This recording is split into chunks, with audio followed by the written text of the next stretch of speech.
Hi, welcome to my channel. This is a really important video. This video is with Helen Kish, one of the world's most renowned, talented, and famous doll artists. And in this video, she does a face-up with one of her dolls. Now, a face-up is where you take an existing face that has paint on it and paint over it and give it a new look, a fresher look, a different look. That's called a face-up. This is an extraordinary opportunity to learn from the best. It's Helen Kish. She lives in Colorado, and this video we filmed in 2019.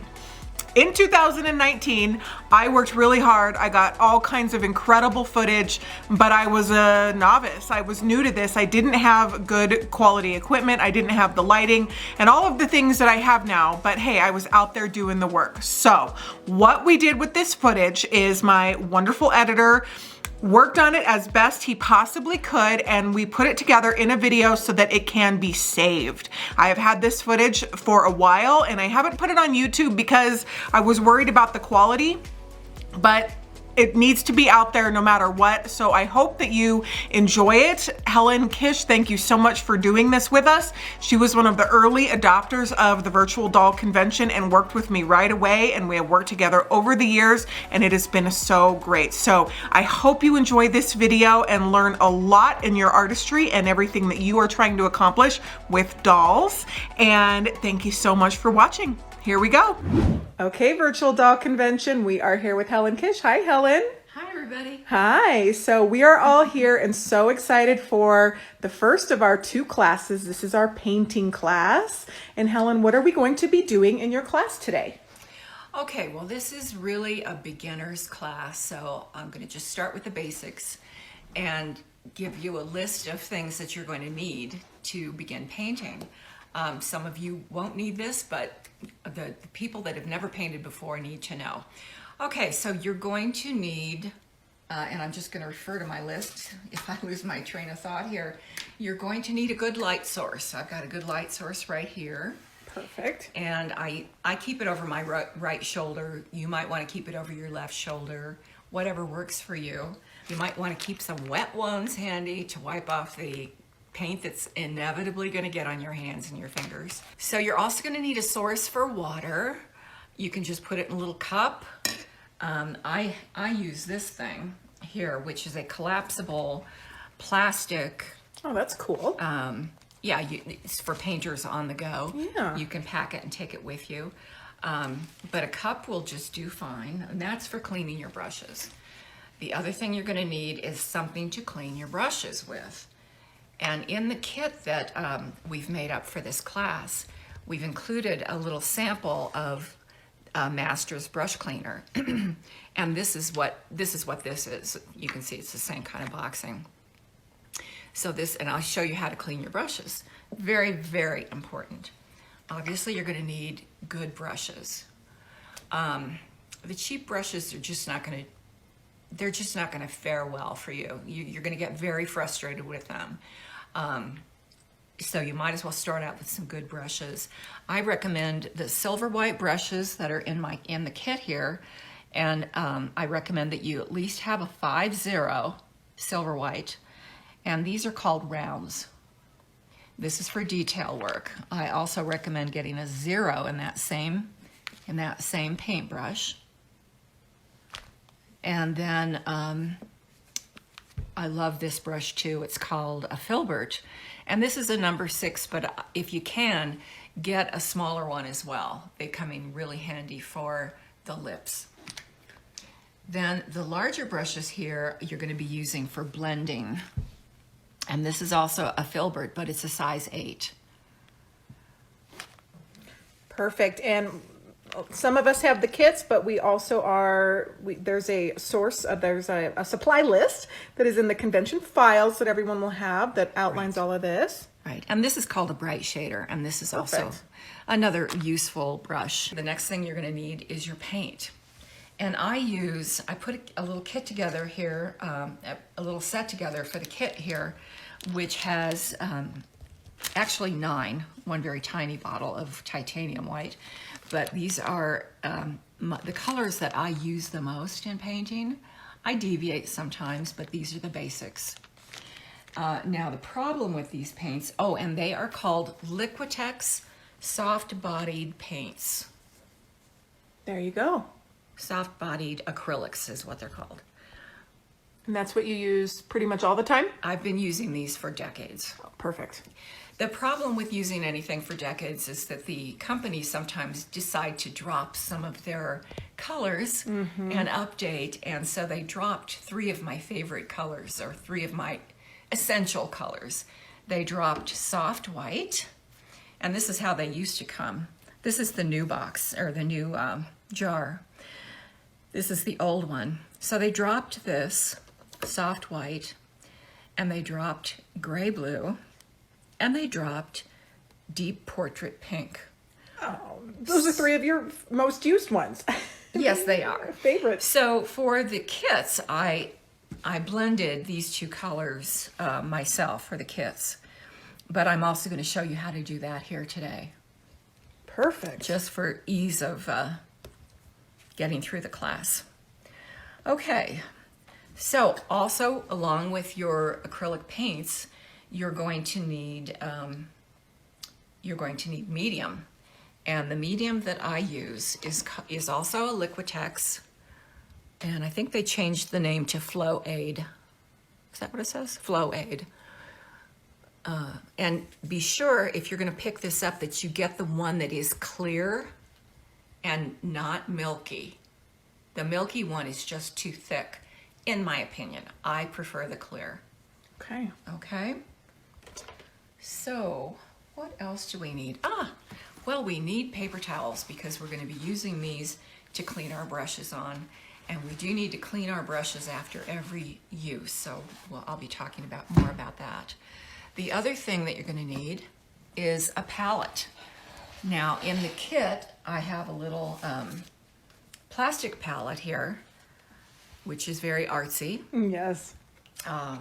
And should work just fine. I prefer to use paper palettes myself, but I couldn't figure out a way to make them look good in the kit. So this is a paper palette, and it just looks like any other book of papers, except that it's got a waxy surface. Can you see that? Mm-hmm. And so I usually just start in one little corner and put my paints out there and mix them, and then I cut that off when I'm finished painting, so I still have like 3/4 of a page left to use. It's very convenient. But if you don't have access to either of those things, you can go to the kitchen and get a plate. It could be a clear plate like this one because I didn't have a white one, or a white one. Don't do it on a brown plate or a blue plate because that's going to just confuse you mixing your colors. But this will work too.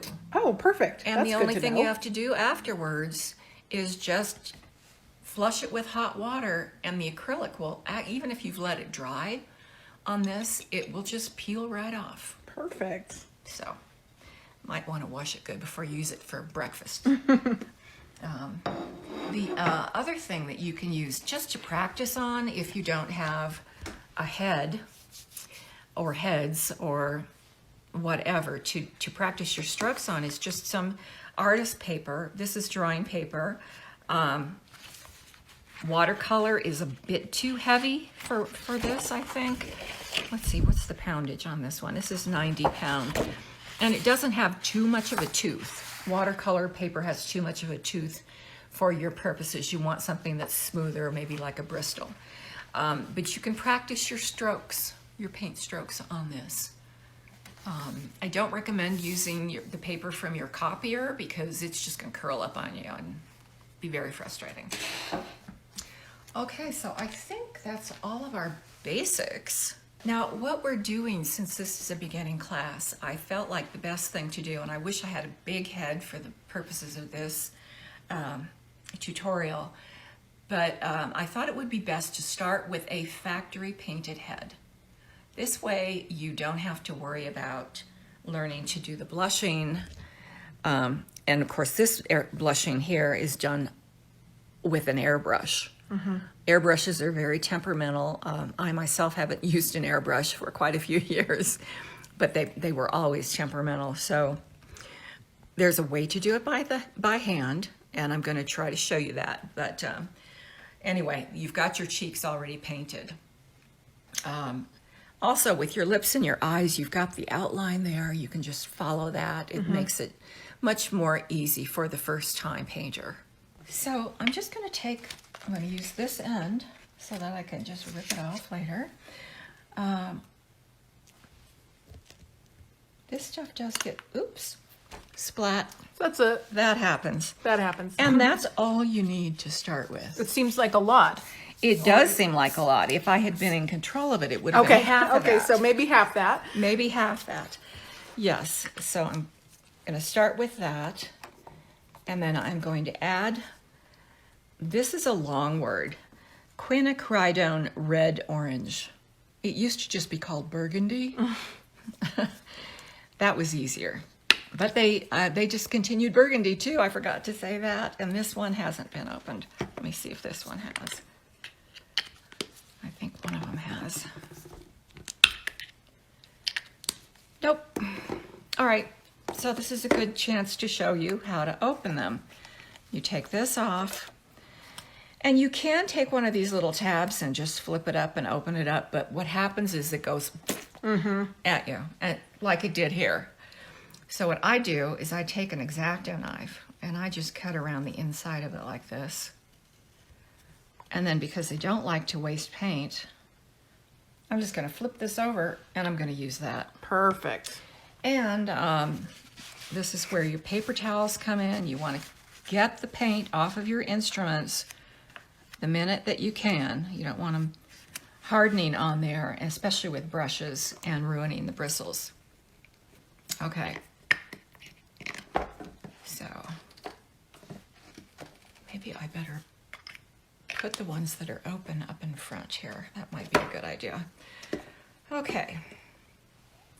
Then I'm going to also take some burnt umber, and I do think I have one. Now this is another little tip. When I get to the end, and this is actually a new bottle, but I used it to fill little bottles like these. So there's not very much of it left, but what's left in there is still good. So I could go to the trouble of cutting this open, but I'm not going to do that because then I'd have to use it all. So I take the Q-tip and just take a little dab of it and place it on the palette.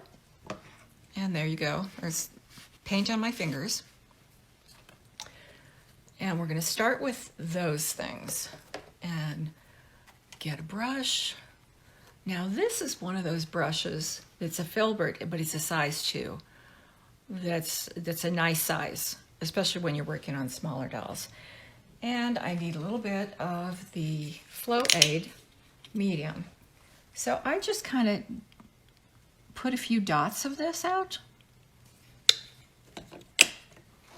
Now the medium, what is medium? For people watching that have that's never heard of it before. Good question. It's just a product that helps you, that helps thin the paint, that without damaging the paint.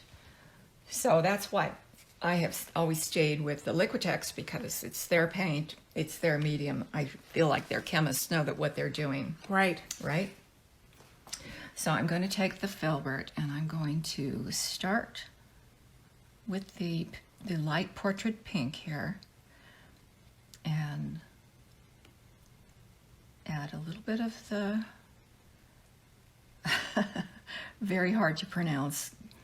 We're going to say burgundy for used to our be burgundy purposes. for our purposes. And then I'm going to add a little dab of the burnt umber.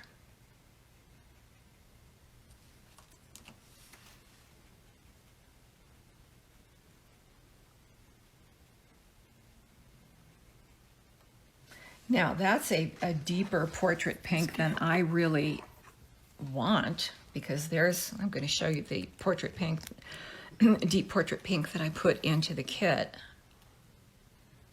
is this. So obviously we have to do something to lighten that up. So I'm going to take the soft white, which is also in the kit, and I will show you how to make that in the next step. And I'm going to put a little dab of that out.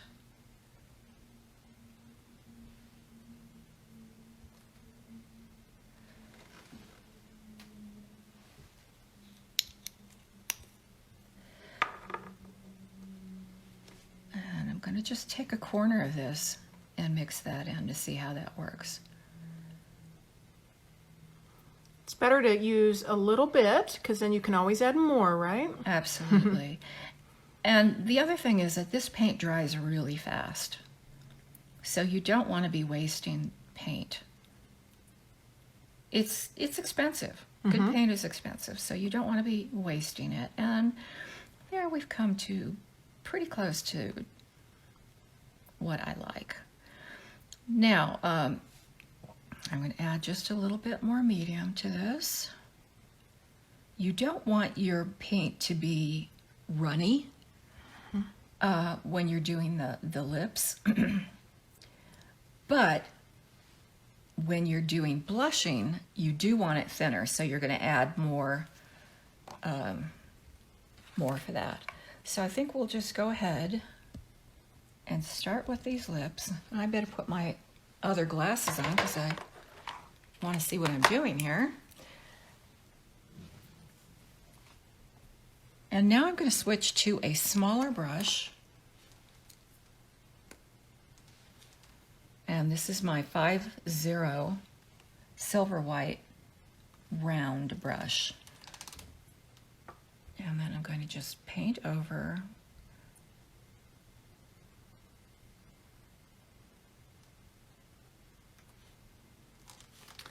So I am going to... It's nicely lined for me. Let's see.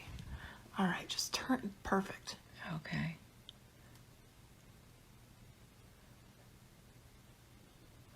Now those are really light. So what I'm going to do is grab another brush. A filbert, a small filbert is great for this,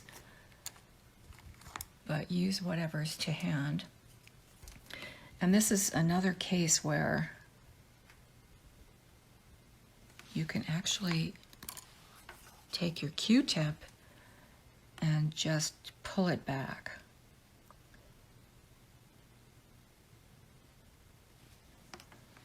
So I'm going to make that a little darker, and I think I'm even going to put a little more brown in this.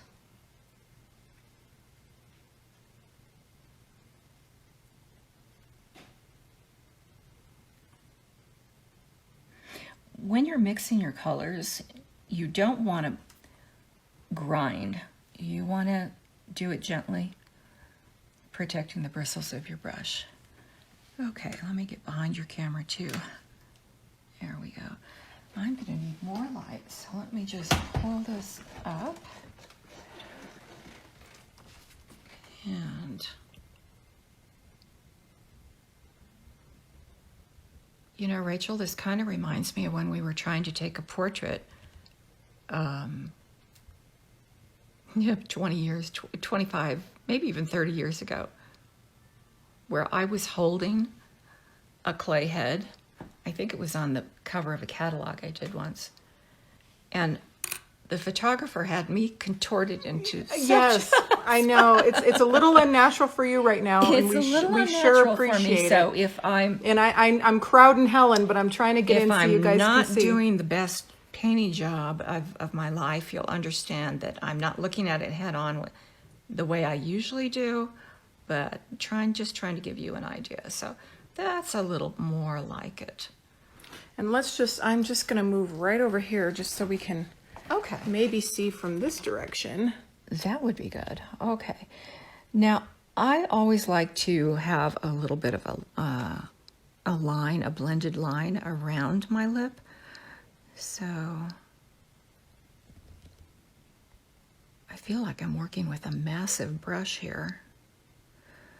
And I do believe, no, there are smaller than 5 zeros if you can find them. They're called, I think they're 10 zeros. But what I have found with those is that they're usually not as good as the 5 zeros. And they don't last as long. So here we go. Just blending that outer line into the inner line. with a clean brush. All right, so we're going to stop here, and I'm going to show you how to clean your brushes.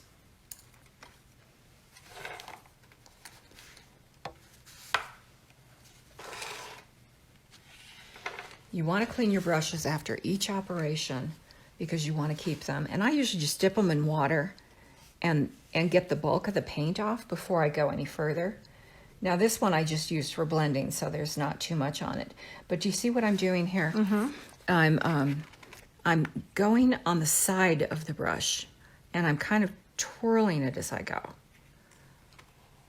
So like I said, that one wasn't very dirty because it was just used for blending. Let's go get this one here, which was really dirty. So I'm going to wipe it off onto the paper toweling first, dip it in water, and then There it all comes off. See how that's coming off? And this is time consuming, but it's so important because you pay a lot of money for these brushes and you want them to last. And I think, like I said in our last video, that my friend Martha Armstrong Han had brushes that she brought over with her to the States from Germany, and that she'd had for decades. That's amazing. I've never been able to hang on to a brush that long. I'm a lot harder on things than Martha was. But they can last for a good long time if you take good care of them. Okay. All right, stick that there. And as you can see, my little painting desk has splashes of paint everywhere because, well, I'm not that careful either. It looks pretty darn clean to me, Helen.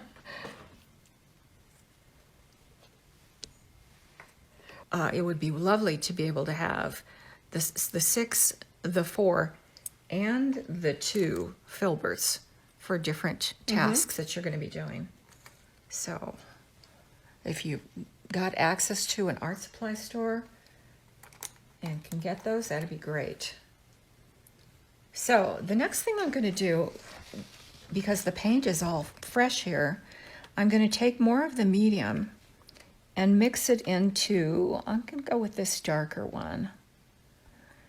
And I'm going to thin that out quite a bit because I'm going to use this for blushing. Now, is where we are positioned okay right now, Helen? It's fine. Okay. Can you see? Yes, we can. Okay, great. So what I'm going to do is I'm going to add this under the eye, and immediately I'm going to blend that out.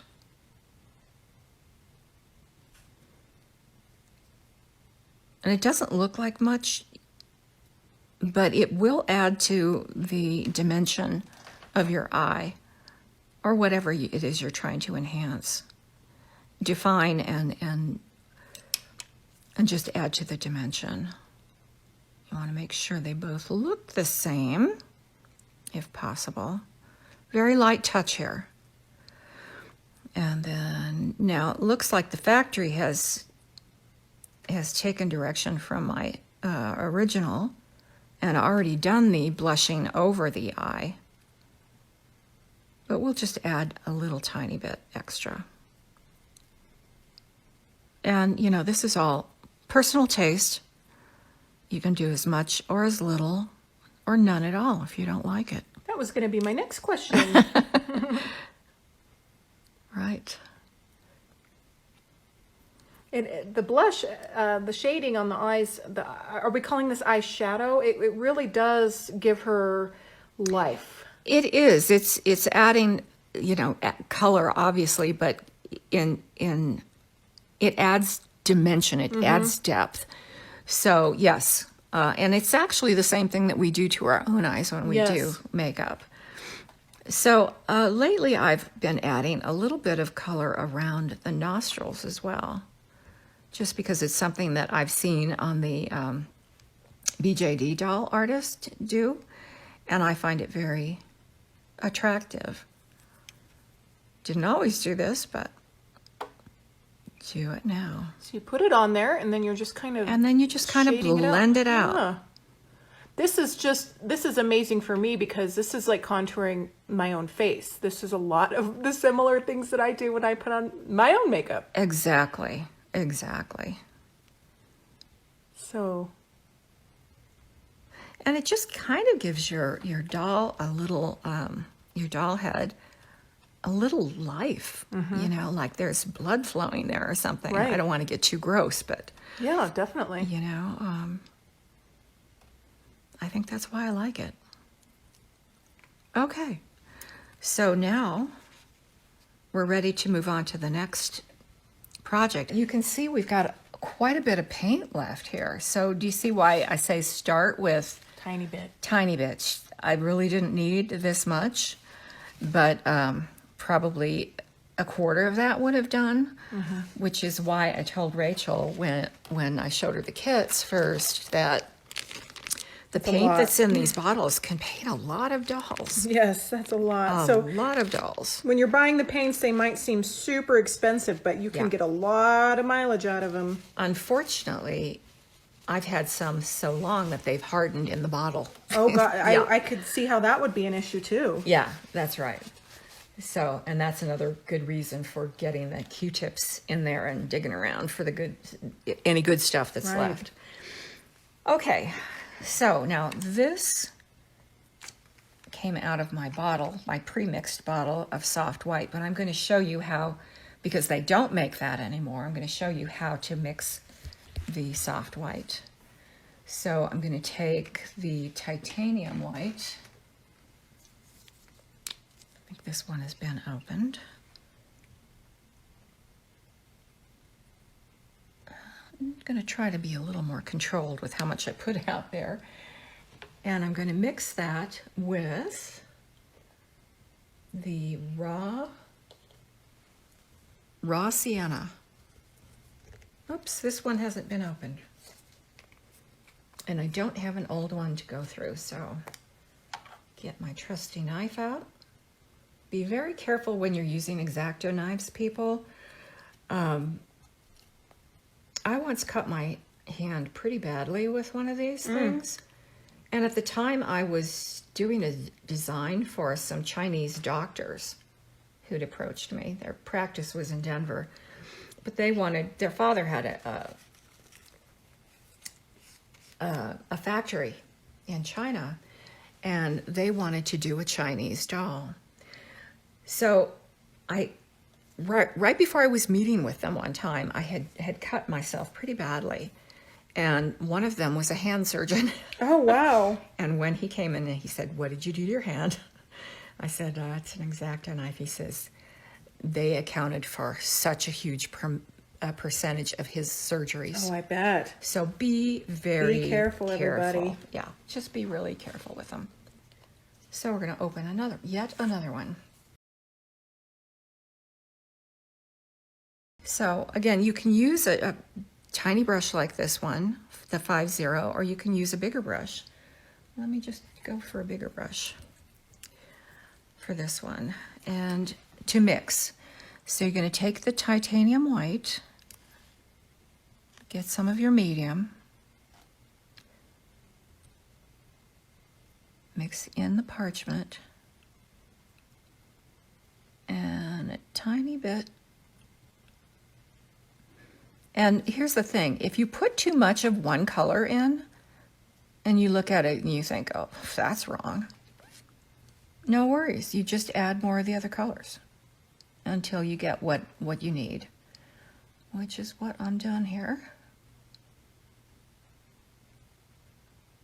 That's nice.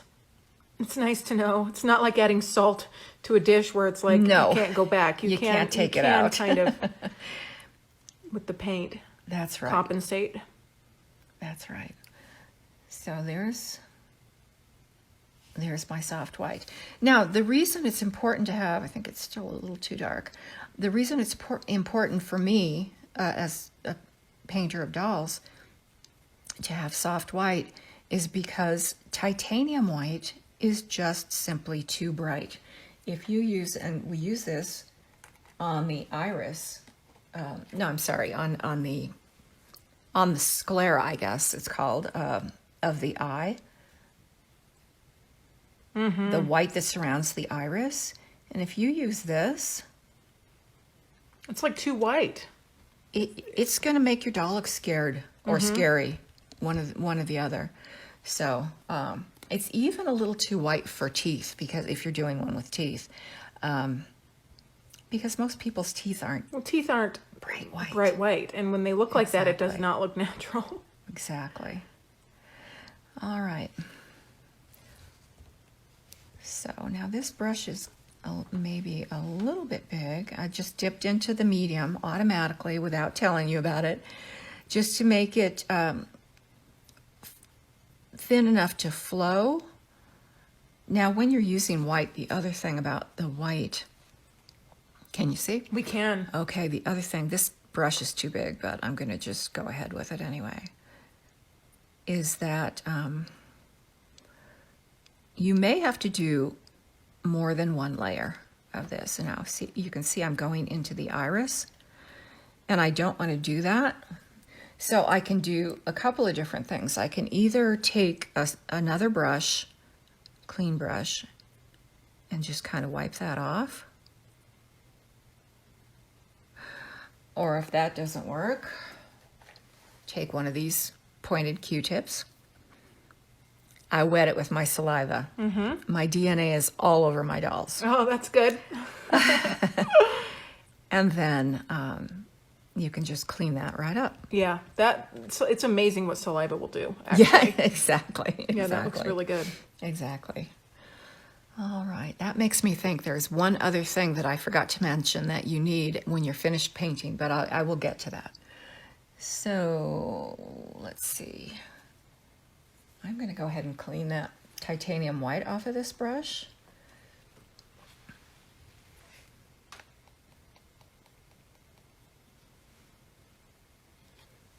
All your brushes are important, but these small ones to me are like, they're top priority. You just want to keep them clean. Okay. And that is also one I just used, so I'm going to clean that one off. Now on this head, because it's a factory painted, probably are not going to have to use very much white, because it's already been pre-painted. And I'm just going to check. Now, sometimes what happens when they do the airbrushing, a little bit of that will get into the white of the eye. So I might just want to go in and touch that pink up. We don't want our babies to have pink eye.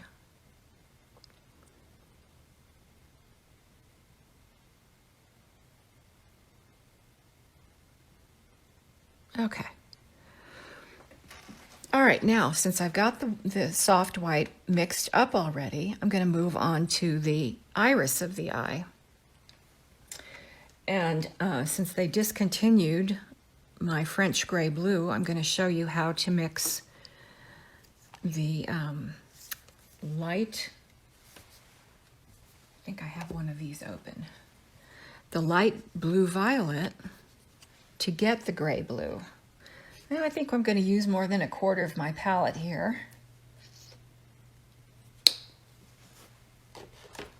And I'm going to mix that with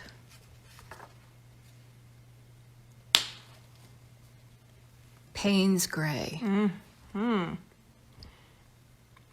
is this the color you use for basically all of your irises?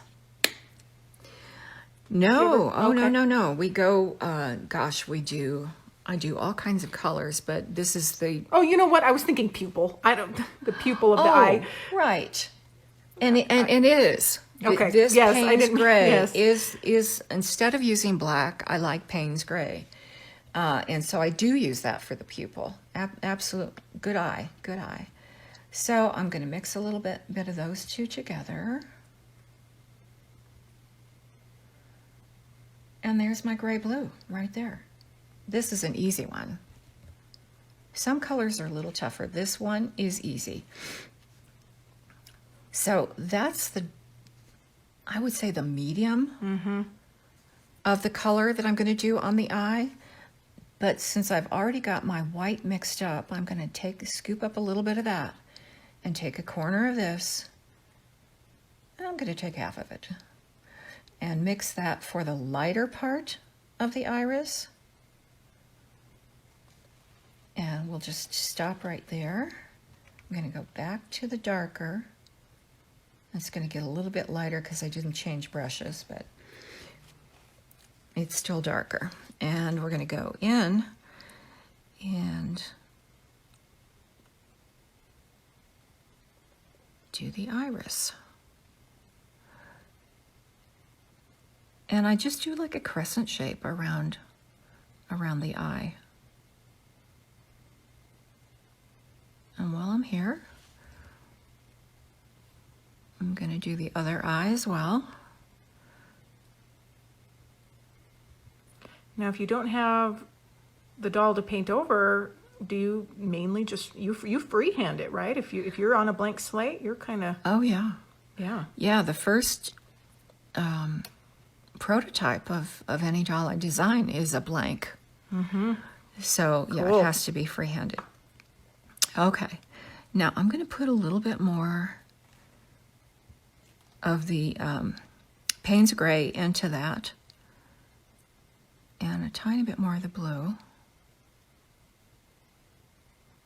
Because I got a little bit too light. Going from, if you're using the same brush to do all 3 shades in an eye, you're going to have to do some remixing along the way. But I'm going to use this while my paint is still wet to go on the very outside of this iris.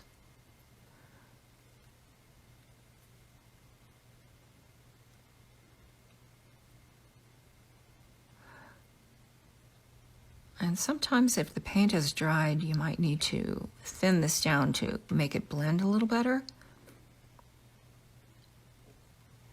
Can everybody see that? We can. We'll get in real close so you guys can see. There we go. Yes. Okay. And I see I got a speck of paint on the inner lid here, so I'm going to get rid of that with a Q-tip. And my next... Since I'm going darker, I'm going to go ahead and go darker still.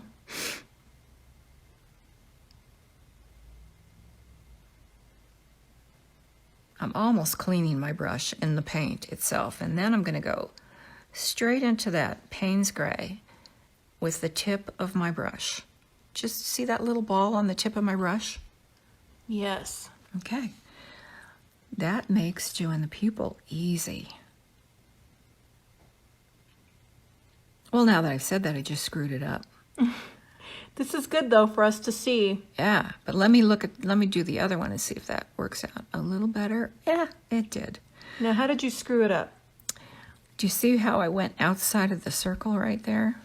So I'm going to get another brush, another small brush, and I'm going to go back into that. This is already starting to dry. And I'm going to see if I can't clean that up.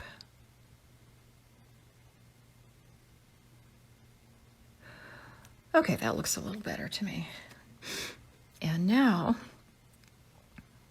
I'm going to leave this alone for just a bit because I'm going to set my brush down because we're going to be coming back to it, but I want this to kind of dry a little before I do the outline, which I'm going to outline in the Payne's Gray around the entire iris, and then show you how to blend this top part in as if there are lashes here, making a shadow over the eye.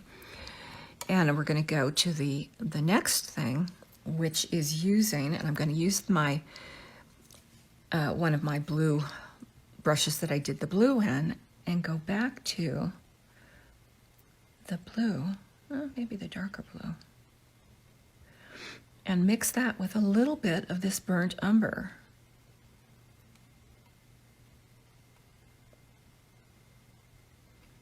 Now this is totally a preference. If you don't want to do it, if you think it looks terrible, don't do it. But I use and this is a thinner, a bit of a thinner, thinned out, not quite so thick paint. And I go under to the inner lid of the lower lid, and I just do a little line of demarcation there.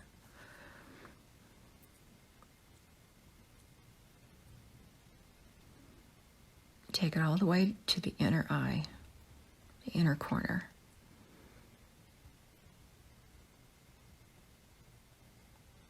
Again, this is just for definition, for depth. All right, so I'm going to set that down for the moment and go back to this paintbrush that I didn't let, that I set down before cleaning it because we wanted to use it again. And I'm going to get it thinned out a little bit because I want this to be as fine a line as I can get. And if I can do this on film, I'm going to really congratulate myself because I don't usually have people watching me or filming me while I'm doing this. So, and it's a tiny line. So,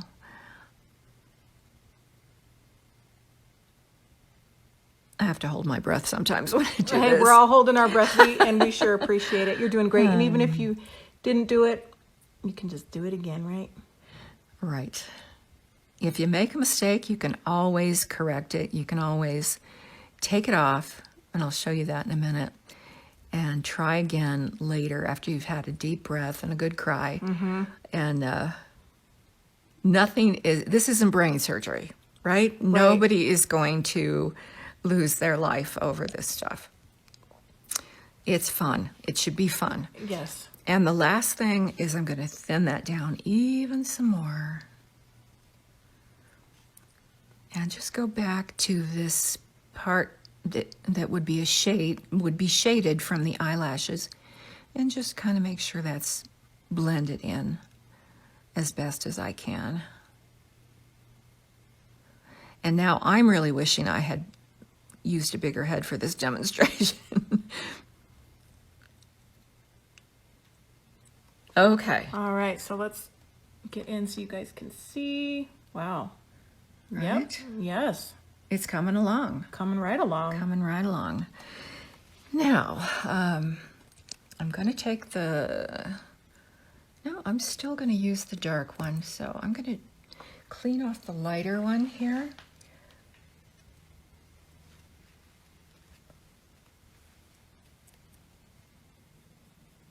And when I'm working, I usually use like 4 or 5 brushes and the same ones, and I just keep cleaning them off in between, or planning it out so that I can go from light to dark so that I don't have to clean them out every time. Okay, so the next thing I'm going to do is go into that soft white, just like we did for the pupil, and just get the tip of my brush. Can you see that? And then I'm going to go in, and really don't have to do it on this one because they're pretty nicely defined. But you just touch the tip of the brush to that highlight. All right, and let's get in. So Et I can voila. see. Oh, look how good that looks. Right. Amazing. Okay. For some reason, the white wants to dry faster than anything else. So at least get that off the tip, and then you're good to go. Okay, so the next step is going to be the eyeliner. And yes, my dolls do wear eyeliner. Oh, I'm a big fan of eyeliner. I am too. Well, that's this paint here. This is all dry already. Wow, that's amazing. This whole thing is dry. So, and you can't reconstitute it? No. Okay. No, you really can't. So going back and getting some new. And here again, I don't want it too terribly thick. I want it thin enough to be able to flow. And I'm just going to start at the outer corner. And these are pretty nicely defined. And see, I just goofed up right there. See how I did that? See that little speck right there? I don't want that there. So I'm going to take a clean brush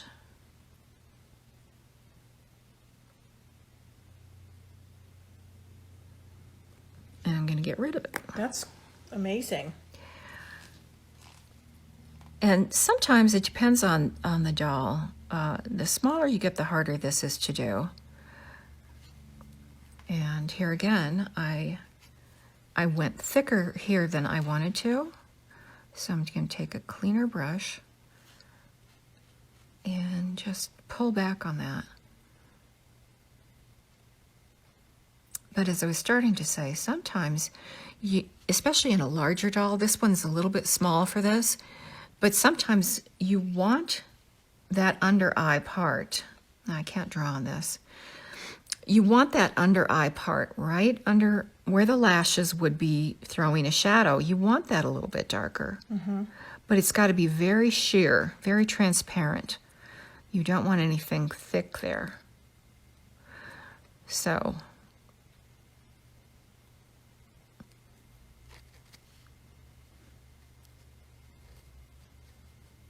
this side is still a little bit too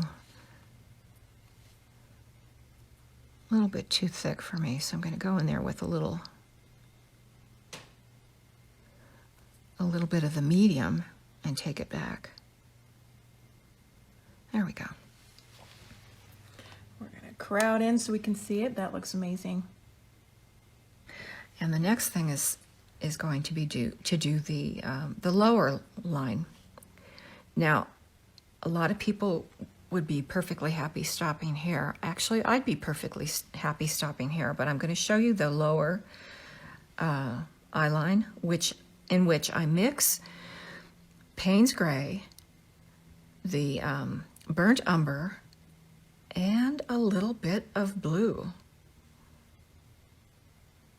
Be really careful with how much blue you use. You don't want this. There we go.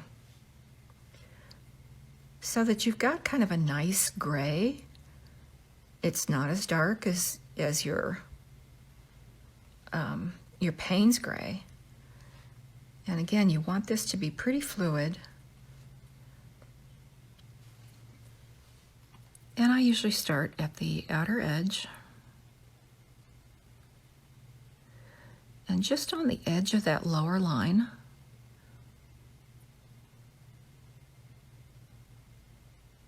and go all the way to the inner corner. Now, because I like this softened, let's see, I'm going to go ahead and use this. This is really a big brush for this, but it'll work. I'm just going to, before it dries, I'm just going to take that and just soften it up a little bit.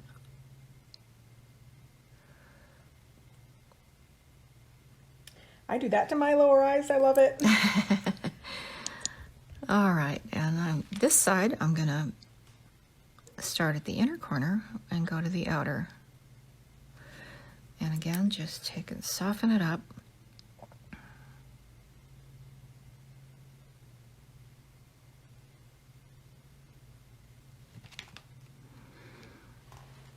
And then a little bit of that is going to, it's going to end up on the, I don't know what it's called actually, this part that's under your eye. The tear duct? Well, sort of? Right here. Oh. This area right here. Kind of like your eye bag area. Your eye bag area. There we go. And that's okay, because you're layering on a little bit of depth from the first thing, or one of the first things that we did, which was the blushing. And I'm using a dry pointed Q-tip here to further blend this. And okay, looks pretty good. I've got paint on my fingers again. The reason I like to keep my hands clean while I'm painting is I don't want to transfer any paint, any random paint, to the sculpt that I'm working on. So here we go. And believe me, I've done that many, many times. Okay. So the next thing is go back into the color that we made for the lower line. and make it thin enough so that you can do lashes. Now these really take practice. In fact, looks like I need practice to get them thin.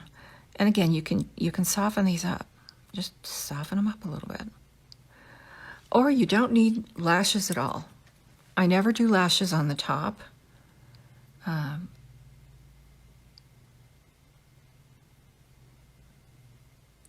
But I do like lashes cool. on the bottom. And if I've done them too harsh, then I get rid of them. Soften them up a little bit. Get that Q-tip wet with a little saliva. It's amazing how it just really just takes off. Just that tiny little bit to make it look natural. Like magic. They add a lot of flair. I like the bottom lashes. I think that looks really neat. We're gonna get in so you guys can really see that. Awesome. Okay. All right. And then the last thing is, well, okay, almost the last thing. We're going to use that same. Well, actually, you can see these eyebrows were very nicely done by the factory. So what I'm going to show you is how to darken them. Just using light strokes going over that. Say you've got, you're going to put a dark wig on this doll. So you want I like to turn it over to do that part of the line. And there again, got a little out of hand up here. Eyebrows are in. I think it looks great. They really are. They're making such a comeback. I know, my niece is opening a salon in about 2 weeks. And she included brows in the title of her salon. Is she doing waxing or microblading? That I haven't asked her. Oh. She's been my stylist for about 25 years. And Well, congratulations to her. yeah, That's so wonderful. yeah, she started doing my hair while she was still in school. So, Well, I think all of the conventioners will agree that Helen Kish has fabulous hair. well, thank You get a lot of compliments on your hair. It's very thick. It's nice. I love these eyebrows.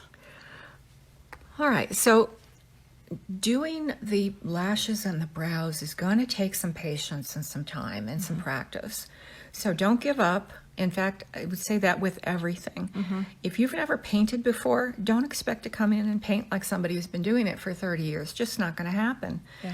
Even Steven Spielberg's first movie was one that only his mother could love. You know, we all start at the beginning. Yes. And so you need to just give yourself space and time. And if you love it, even if you're frustrated, go away and do something else for a little while, come back to it.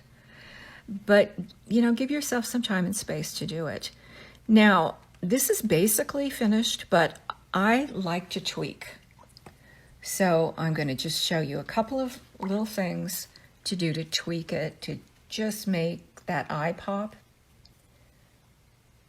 even bigger. And that's to get a clean brush and go back to and mix a new blue. I'm just going to put a little bit of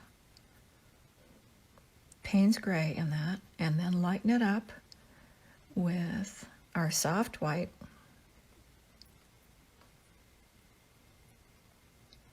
Because we never did get this paint dried before we got a chance to use it. So, oops, I need some clean medium. Medium's probably your most used thing. Yes. Because you need it for everything. You do.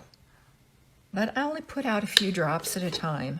Yeah, it seems like a little goes. And you want to try not to have your palette on a slope because it'll run off or it'll run into your paints. And then you've lost your medium and your paints. Okay, so we're back here mixing this in.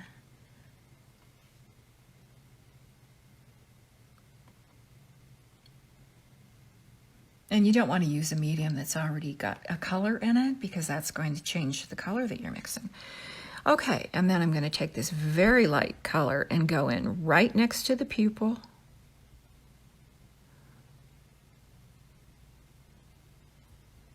And do a highlight. Now, I'm messing up on that right eye a lot.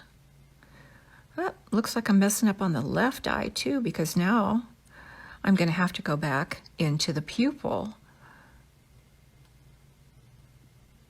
on both eyes and redo those a little bit. That's good. It's good for us to see. Yeah. Happens all the time. I love that highlight though. That really gives the eyes. Doesn't that make it pop? Oh yeah, they look like oceans. They're just amazing. So I'm just going to go back in and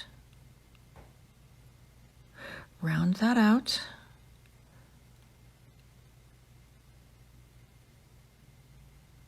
And round that out, and there we are. Here we go, everybody. What do you guys think? Isn't that neat? So beautiful. So there you are. And then the face just needs to dry. Yes, and acrylic dries very quickly, which is why you don't want to put too much paint out at any given time. Do you seal it with anything? This is Krylon Fine Art Fixative. And when you get a new, I couldn't include this in the kit because they didn't have little sample sizes that I could buy. And this would have just made the kit impossibly big. But these are not very expensive and they do last a long time. I think, I don't have a price on this one, but I think they're around $7 or $8. So it's and they last just like hairspray. For a long time. It is like hairspray. So what you do when you get a new one is you go outside. Always do this outside or in a very well ventilated place. I recommend outside, even if it's snowing. And go outside, turn it upside down and spray it.